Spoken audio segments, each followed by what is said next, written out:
Hey again, it's Christina from Sunshine and Flora. So this video is the first video in my Grow Along series. Earlier this year and last fall, I partnered with my friend Jake, who owns the Facebook group Wholesale for the Small Scale Grower, and I offered a couple different collections that were available to order, and I am doing Grow Alongs to coincide with those. Last fall I offered a Glad collection, which of course I will not be doing that Grow Along till we can plant outside, but just about a month ago or a month and a half ago I think it was, we offered a cut flower seed collection. And in that I chose 10 of my favorite varieties to grow as cut flowers in my outdoor cut flower summer garden. And today I'm going to be starting the first 2 seed varieties that were available in that collection. Now if you didn't order the collection, no big deal, you can still enjoy the Grow Along videos and grow along right with me.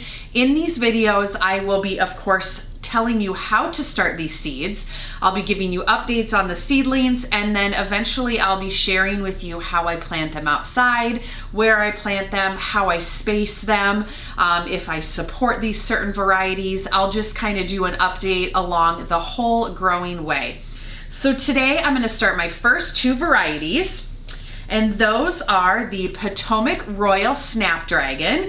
This I have grown the last few years in my cut flower garden. It's one of my favorite snapdragons that I grow. I get a huge flush of blooms early in the season, and then I continue to get blooms all the way through the summer. It's a really deep purple color, super pretty. The other variety I'm starting is the Magic Single Feverfew. Last year was the very first year that I grew Feverfew. I absolutely loved it.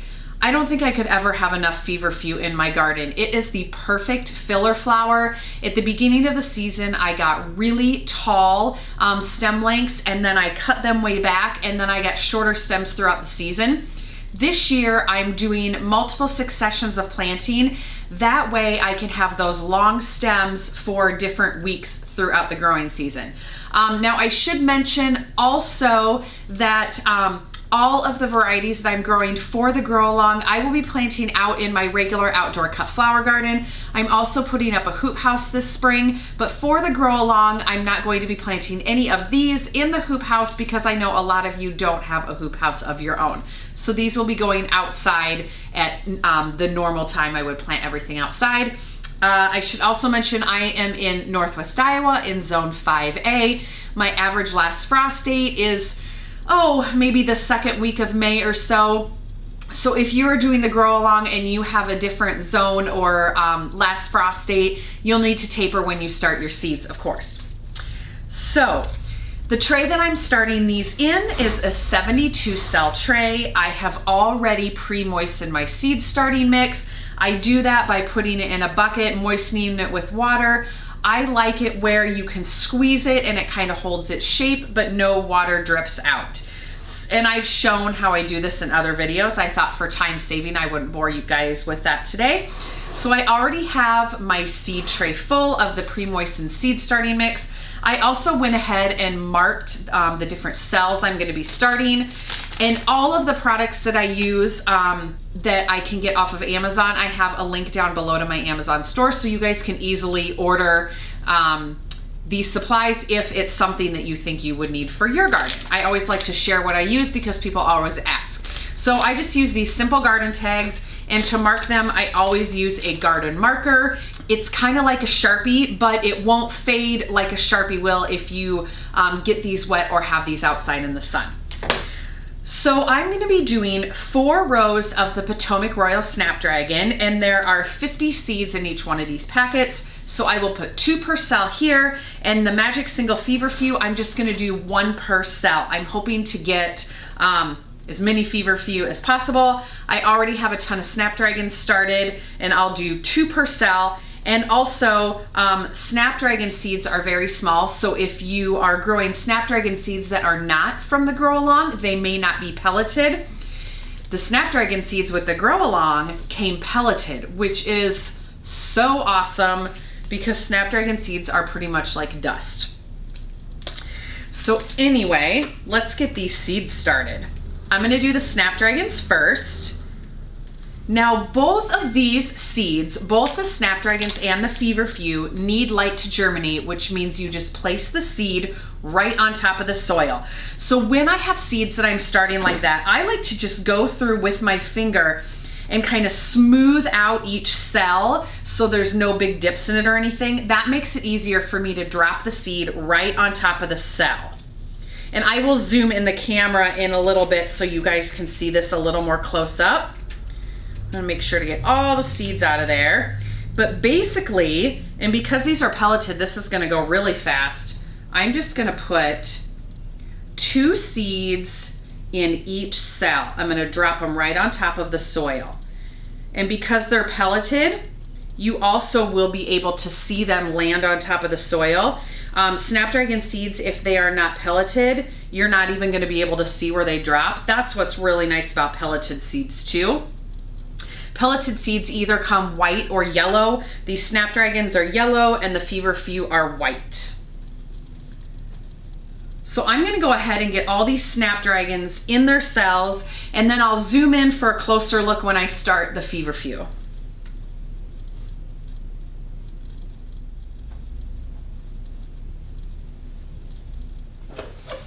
Okay, so here you can see the tray where my Feverfew is going to go.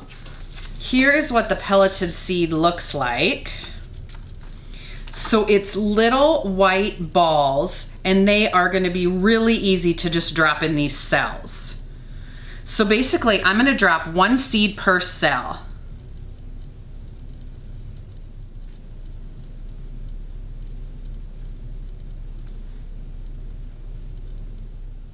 Now, if I were to put 2 seeds per cell, I would easily be able to separate these later on.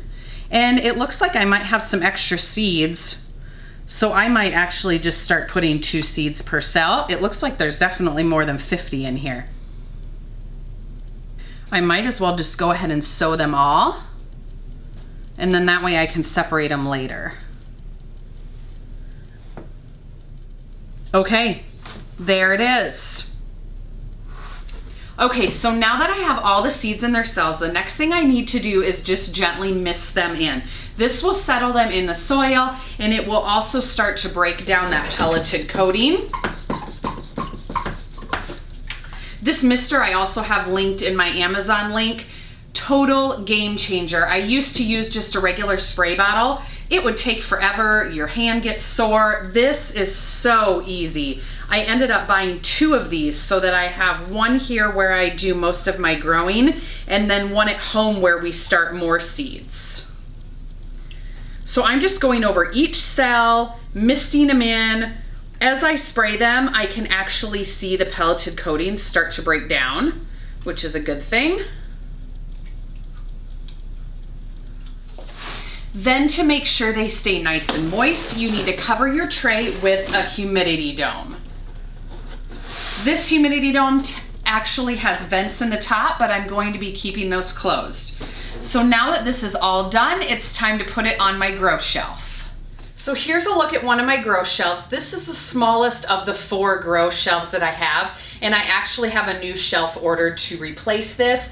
This is a 36-inch wide and 18-inch deep. The 18-inch I have found is just way too small. The rest of mine are all 24-inch, so I actually will be switching this out when that comes. But I just have a really simple setup, and I actually plan to do a video very soon explaining my entire grow setup, but I just get shelves from a regular home improvement store, and then the lights that I use are all shop lights. You don't have to have the really expensive grow lights to start your seeds. I just use shop lights.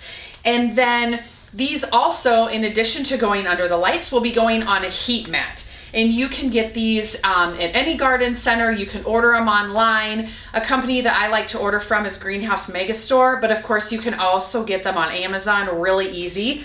This is a 10 by 20 heat mat. I also really like the 20 by 20 size. So basically, I'm gonna put this on my grow shelf, and I'm gonna get this plugged in, and then we'll turn on the grow lights and get the seed tray on the shelf.